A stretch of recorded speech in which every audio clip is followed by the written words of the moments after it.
The Honourable Leader of the Opposition. Prime Minister needs a summit to find out about the problem of auto theft. We can help him. He is the problem. It was his policies that caused the 300% increase in auto theft in Toronto, and he's asked for solutions. Well, we have some of those too. Will the Prime Minister agree to reverse his catch and release bail policy for car thieves, end house arrest for those who steal cars, and put an end to his incompetence at the Port of Montreal, from which so many of our vehicles are being shipped to organized crime and terrorist networks abroad? The Right Honourable Prime Minister.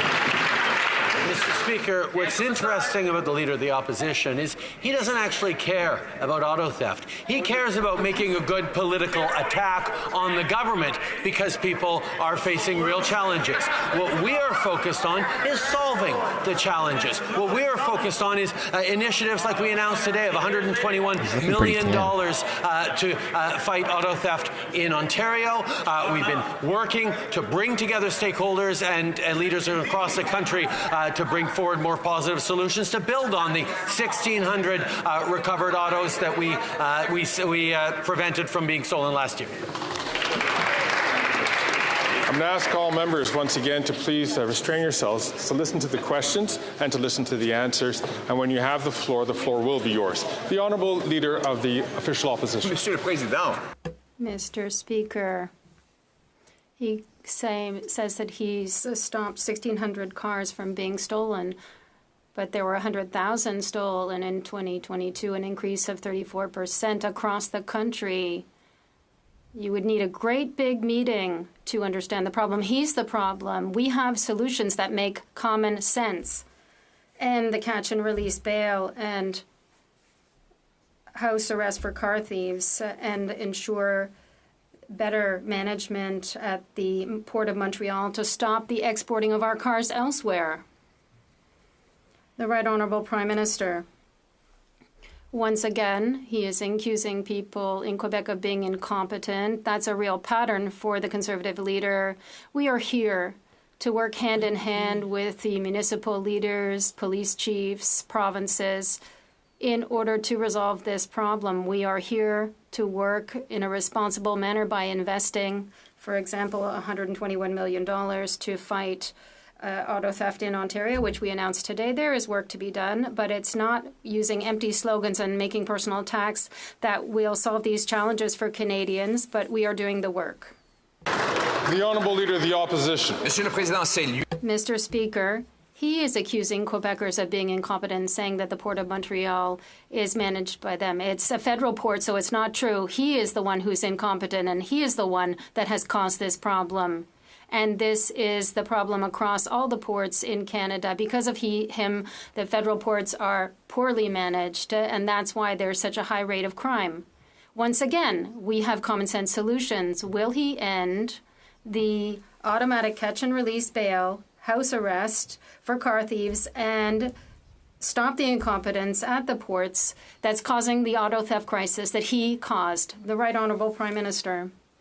I've already responded to the concerns on car theft, but the Leader of the Opposition wants to talk about common sense and crime and violence.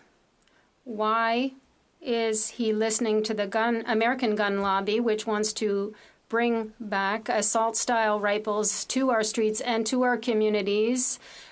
Each stage of the last 8 years, he's tried to block our gun control measures because he is being controlled by the American gun lobby instead of standing up to protect communities and control guns and demonstrate that he really is concerned about Canadian safety and security.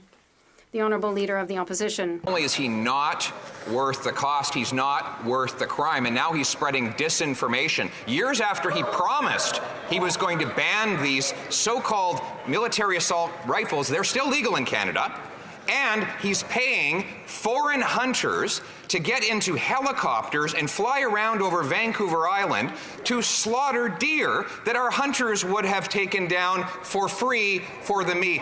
When will this Prime Minister stop his policy of targeting lawful Canadians and go after the real criminals that are terrorizing our streets?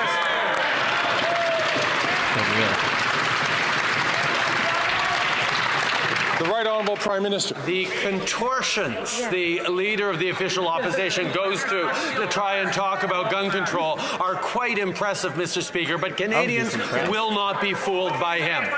The order in council that made assault-style weapons illegal to use, to purchase, or to share or sell is still in place. The Conservative Party of Canada has as its official position that it wants to restore the legality of assault-style weapons in this country. The Honourable Leader of the Opposition. Mr. Speaker, he stumbles and bumbles when he does not know what he's talking about, and he does not know what he's talking about because he does not care what he's talking about. He still has not banned those guns. Years after promising on the election trail that he did, they are still legally in the possession of their owners at this stage, and he says he won't be able to do it until a week after the next election. Meanwhile, he tried to publish 300 pages of hunting rifles that he wanted to ban, blaming First Nations hunters for crime in downtown Toronto. Why does he want to protect turkeys from hunters instead of Canadians from criminals? The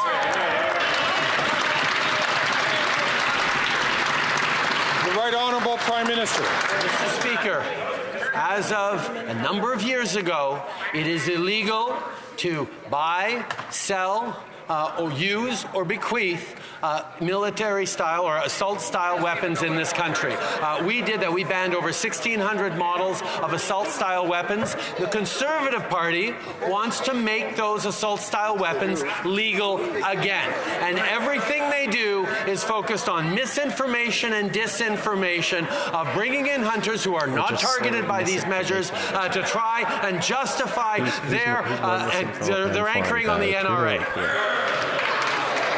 The Honourable Leader of the Opposition. More stumbling and bumbling, Mr. Speaker. The guns he talked about are not banned.